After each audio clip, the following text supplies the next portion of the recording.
그릇의 조건이라는 제목으로 함께 말씀을 나누도록 하겠습니다. 저는 매일 새벽에 나와서 일주일에 5번째 새벽기도 하죠. 새벽에 나와서 하나님께 기도하면서 하나님께 좀 귀하게 쓰임 받는 목사가 되고 싶습니다라고 기도를 합니다. 하나님 앞에서 쓰임 받고 싶다라는 기도를 참 많이 하나님께 드리는데 저뿐만 아니라 여러분들도 하나님께 귀하게 쓰임 받는 그런 도구가 되게 해달라고 우리 매일매일 기도하는 줄 저는 좀 그렇게 믿고 있습니다. 그런데 그 우리의 기도를 조금만 좀 자세히 살펴보면 들여다보면 그 안에 이 사람의 은근한 기대가 숨어 있고요. 또 비교가 숨어 있고 또 조급한 마음이 섞여 있는 경우가 너무나 많이 있는 것 같아요. 다른 사람들보다 더 잘하고 싶고 또 사람들 앞에서 조금 더 인정받고 싶고 더 중요한 자리에 서고 싶고 그리고 이왕이면 물질도 조금 더 많이 받아서 남들처럼 또 남들보다 더 어떤 금수저 은수저처럼 살고 싶다. 그런 마음이 어느샌가 우리의 기도 속에 주님의 도구 이 기도 속에 주님을 위해라는 이름을 달고 우리 속에 우리의 약한 마음들이 같이 들어와 있다는 것입니다. 그러나 하나님께 쓰임받는 것은 내가 원하는 모습으로 하나님 앞에 서는 것이 아니라 하나님께서 원하시는 상태로 그 하나님의 손에 붙들리는 것을 의미하고 있다는 것이죠. 그래서 사도 바울은 디모데에게 우리에게 오늘 되게 무거운 주제를 던져주는 것 같아요. 무거운 진리를 우리에게 던져주고 있습니다. 큰 집에는 금그릇과 은그릇도 있고 나무 그릇과 또 질그릇도 있지만 하나님께서 귀하게 쓰는 이 그릇은 금으로 만들어진 어떤 그런 그릇이 아니라 자기를 깨끗하게 해서 주인이 언제든지 쓸 수 있도록 주님의 쓰임에 합당한 그릇이 되어라라는 말씀을 우리에게 해주고 있다는 것입니다. 이 말씀이 우리를 위로하면서 동시에 철저히 무너뜨려야 될 줄 믿습니다. 왜냐하면 이 말씀이 너는 왜 아직 쓰임을 받지 못하고 있느냐라는 질문을 우리에게 동시에 던져주고 있다는 거예요. 환경이나 조건이 아니라 우리 자신의 상태로 이 말씀이 우리를 돌려놓고 있기 때문입니다. 우리 상태 때문에 혹시라도 하나님께서 우리를 사용하고 계시지 않는가? 오늘 말씀을 통하여서 우리 마음의 상태를 다시 한번 확인하며 하나님께서 원하시는 그런 귀한 그릇이 되어서 하나님께서 마음껏 사용하시는 저와 여러분 되시기를 우리 주님의 이름으로 간절히 축원합니다. 오늘 말씀은 바울이 이 교회를 큰 집이라고 부르고 있죠. 그 말 속에 이 현실을 직시하고 있는 사도 바울의 통찰력이 담겨져 있습니다. 교회는 거룩한 공동체라고 우리가 부르죠. 하나님께서 또 다스리시고 통치하시는 공동체인데 동시에 아직 완성되지 아니한 또 죄인들이 모여 있는 곳이 이 교회이기도 합니다. 그래서 가만히 살펴보면은 주일에도 참 다양한 모습의 사람들이 교회에 함께 나와서 하나님께 예배를 드려요. 우리가 딱 봤을 때 저 사람은 죄인인데 하나님께 예배 드리러 나왔구나. 참 귀하다라고 생각하시는 분도 있고 저분은 참 거룩하다. 어쩌면 저렇게 또 하나님 앞에 좀 온전하게 살아갈 수가 있을까? 이렇게 생각이 드는 분들도 우리 안에 있습니다. 그래서 금그릇도 있는 것 같고 은그릇도 있으며 또 나무 그릇도 있고 질그릇도 있는 것 같아요. 그런데 바울은 여기서 결코 금그릇이 더 낫다, 더 귀하다라고 표현하지 않습니다. 단지 현실을 말하고 있는데 그 질문이 방향을 완전히 바꿔버리는 거예요. 우리 21절 말씀 함께 읽도록 하겠습니다. 시작. 그러므로 누구든지 이런 것에서 자기를 깨끗하게 하면 귀에 쓰는 그릇이 되어 거룩하고 주인의 쓰심에 합당하며 모든 선한 일에 준비함이 되리라. 아멘. 우리의 생각을 조금 흔드는 말씀일 수도 있을 것 같습니다. 하나님께 쓰임 받는 조건이 출신도 아니고 은사도 아니고 성격이나 능력이 아니라는 것을 분명하게 우리에게 말씀해주고 있다는 거예요. 오직 하나 뭐예요? 자기가 깨끗하냐 깨끗하지 않느냐 이것이 기준이라고 말씀하고 있는데 여기서 정결함이라는 것은 어떤 도덕적 그런 기준들이 아닙니다. 오늘 본문의 맥락을 좀 따라가면 바울이 말씀하고 있는 이 정결함이라는 것은 헛된 말 또 쓸데없는 논쟁에서 떠나는 것이고 또 진리를 흐리게 만드는 그 어떤 분위기와 또 결별하는 것을 말하고 있고 하나님보다 자기를 앞세우려 하고 있는 자신의 은밀한 이런 욕망들 또 욕심을 십자가 앞에 내려놓는 결단을 우리에게 말씀하고 있다는 거예요. 다시 말씀드리면 정결함이라는 것은 하나님 앞에 나를 내 자신을 변명 없이 그대로 보여드리고 내어드리고 또 그런 욕심들과 이 탐욕이 있다면 과감 없이 잘라내는 어떻게 보면 우리에게 그 고통스러운 선택을 하라는 것이죠. 여러분 탐욕이라는 손가락을 잘라내면 얼마나 아프겠어요. 하지만 그것을 우리에게 잘라내서 차라리 탐욕 때문에 이 있는 손가락보다 정결함으로 이 손가락을 하나 잃는 것이 더 낫다는 것을 말씀하고 있습니다. 이 정결함은 한 번의 감동, 어떤 한 번의 회개, 한 번의 이 감동으로 이루어지는 게 아니라는 거예요. 이 정결함이라는 것은 날마다 우리가 씻어내지 아니하면 금세 더러워지는 금속 또 그릇과 같다는 거예요. 여러분 설거지 일주일에 한 번만 하시고 그걸로 계속 식사하시나요? 아니죠. 매 끼니마다 식사를 하시면 그것을 깨끗하게 유지하기 위해서 그래야 밥그릇, 국그릇으로 사용되니까 우리가 매일 설거지하는 것을 볼 수가 있고 또 우리 그렇게 행하고 있습니다. 그래서 하나님께 쓰임받는 사람은 결코 나는 괜찮다, 이번에 회개했으니까 난 괜찮아 이렇게 말하는 사람이 아니라 주님 오늘 또 저의 죄를 씻어 주시옵소서 매일매일 회개하며 기도하는 사람인 줄 믿습니다. 그래서 오늘 말씀대로 우리가 매일 회개함으로 이 정결함을 유지하고 정결한 자리로 돌아올 수 있는 은혜가 우리 모두에게 오늘만 있는 것이 아니라 매일매일 있을 수 있기를 우리 주님의 이름으로 간절히 축원합니다. 바로 이어서 이 정결함을 말한 직후에 좀 의도적으로 또 다른 방향을 제시하고 있어요. 주를 깨끗한 마음으로 부르는 자들과 함께 의와 믿음과 사랑과 화평을 따르라. 이 짧은 문장 속에서 바울의 깊은 목회적 의도가 담겨져 있습니다. 여러분도 잘 아시는 윌리엄 핸드릭스라는 이 주석가가 있는데 이 구절을 어떻게 설명하고 있냐면 정결은 개인적인 결단이지만 바울은 고립된 경건을 의도적으로 경계하고 있다. 고립된 경건을 경계한다라고 말씀하고 있어요. 이 말이 우리의 신앙을 깊게 찌르기도 합니다. 왜냐하면 우리는 너무 쉽게 나만 바르게 살면 된다라는 생각을 가지고 있을 때도 있다는 거예요. 그런데 혼자만 옳다고 느끼는 순간 경건은 무엇을 잃어버리냐면 사랑을 잃어버린다는 거예요. 경건 없는 사랑을 우리가 경건이라고 부를 수 있을까요? 또 거룩이라는 것이 어느새 차가운 판단으로 정죄로 이어질 수도 있다는 것입니다.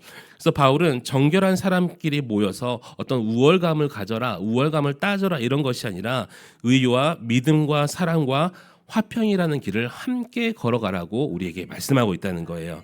이 네 가지 덕목을 자세히 살펴보면요, 혼자서 증명될 수 없는 덕목들입니다. 사랑은 반드시 어떤 대상이 필요하죠. 또 화평은 갈등이 존재할 때 비로소 진가를 발휘하는 게 이 화평이라는 거예요. 또 믿음은 사람과 상황 앞에서 반드시 시험을 받게 돼 있고, 의는 어떤 관계 속에서 선택으로 증명되기 때문입니다. 그래서 하나님께서 어떤 화려한 은사를 통해서 어떤 또 능력을 통해서 사람을 잠시 사용할 수 있지만 성품이 다듬어진 사람을 그 사람을 통해서 오래 또 깊이 안전하게 일하심을 여러분 믿으시기 바랍니다. 그래서 하나님께 쓰임받는 그릇은 혼자 빛나는 그릇, 혼자만 반짝이는 그릇이 아니라 함께 울고 또 함께 회개할 줄 알고 서로를 하나님의 손에 붙들어주는 그릇임을 여러분 깨달으시고, 특별히 어제도 소그룹에서 여러 가지 말씀을 나누고 또 여러분의 여러 가지 사정들을 함께 나누며 함께 위해서 기도해 줬던 것처럼 여러분 그런 신앙을 가질 수 있기를 다시 한번 우리 주님의 이름으로 축원합니다. 혼자 성경 읽고 혼자 기도하시고 또 혼자 이렇게 여러 가지 일들을 하신 분이 얼마나 많은지 몰라요. 혼자 성경을 읽고 혼자 기도하면서 나는 경건하다 이렇게 생각하시는 분도 많이 있겠죠. 그런데 때로는 그런 신앙이 교회 공동체 안에서 또 이런 관계 속에서 오히려 여러 가지 문제들을 일으키고 만들어내는 것을 보게 됩니다. 개인의 경건이라는 것은 분명 귀하죠. 혼자서 기도하는 생활이 쉽지만 않아요. 여러분 깨어서 기도한다는 거 다 해보셨잖아요. 쉽지 않습니다.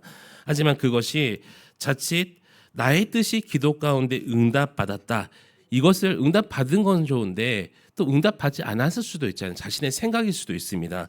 마치 그게 하나님의 뜻으로 착각하고 기도하고 말씀으로 무장된 나의 이 하나님의 응답이 다른 사람들보다 더 경건하고 내 뜻이 더 옳다라고 자신만을 드러내는 경우가 있기도 한다는 것이죠. 그래서 이것이 자칫 나의 혼자만의 이 신앙생활이 하나님께서 나와만 함께 하신다, 이렇게 영적 무지와 착각 속에 우리를 빠지게 만들게도 한다는 것입니다.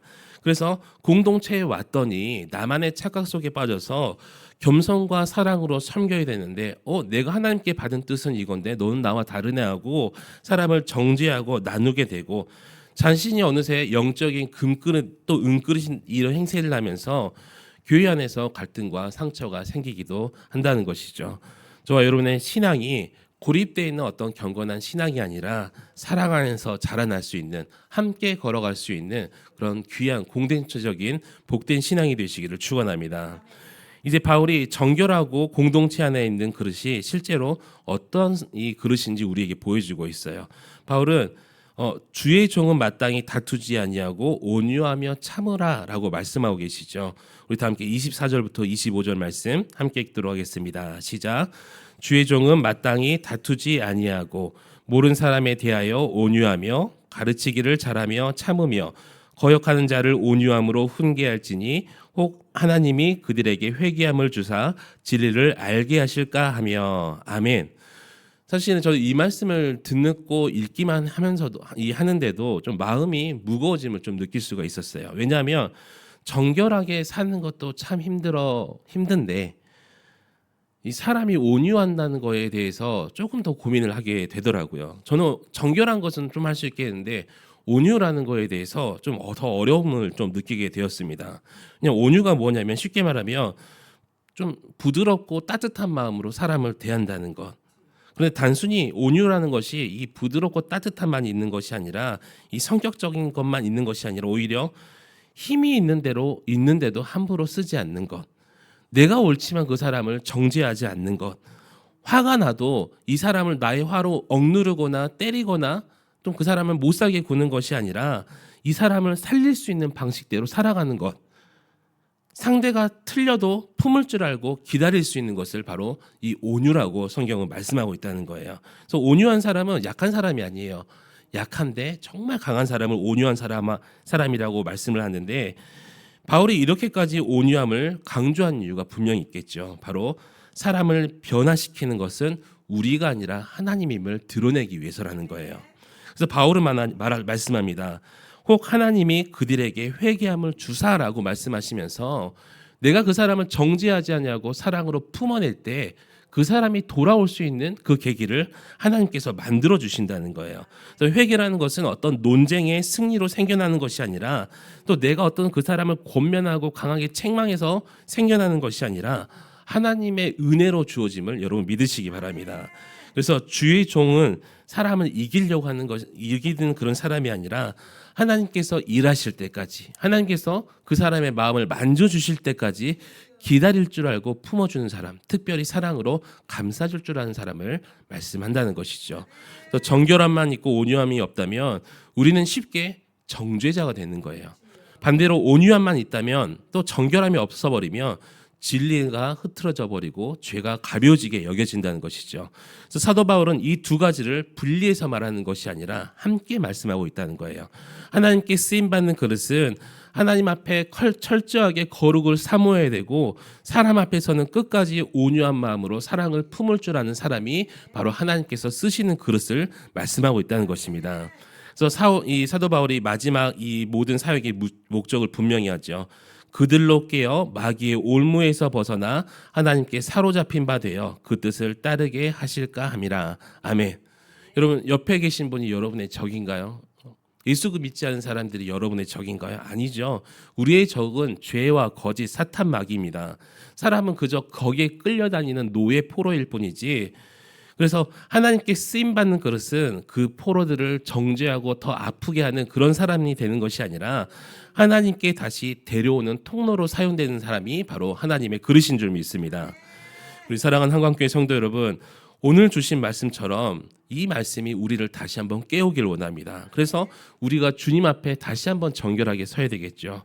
연약한 질그릇 같은 우리의 존재일지라도 주님께서 깨끗하게 하시면, 우리를 회개케 하시면 우리가 또한 귀하게 쓰임 받는 그릇이 될 줄 믿습니다. 그래서 더 이상 우리가 내 뜻대로 사는 것이 아니라 다시 한번 주님께 우리의 모든 것을 있는 대로 다 내어놓고 회개하는 마음을 주실 때 철저하게 회개를 올려드리면서 우리 자신까지 같이 올려드리는 거예요. 그래서 주님께서 쓰시는 귀한 통로로, 구원의 통로로, 또 구원의 도구로 사용될 수 있는, 그래서 다른 사람까지 살려낼 수 있는 저와 여러분 되시기를 우리 주님의 이름으로 간절히 축원합니다. 오늘 함께 기도하실 때 주님, 겉모습의 신앙이 아니라 마음속 깊은 곳까지 말씀으로 우리를 비추어 주시옵소서. 그래서 더러워진 생각과 말과 관계를 정결할 수 있는 은혜를 허락하여 주시고, 오늘 하루만 회개하며 나아가는 것이 아니라 매일매일 하나님께 쓰임받기 위해서 정결함으로 나아갈 수 있도록 우리를 그렇게 붙들어 주시옵소서. 또한 혼자만 옳다고 또 나만 대단한 사람이라고 이렇게 생각하는 교만을 내려놓게 하시고, 주님께서 세워주신 이 공동체와 함께 걸어나가며 온유함으로 영혼을 살릴 수 있는 자가 되게 해달라고 우리 주님의 이름 한번 부르짖고 간절히 기도하시겠습니다. 주여.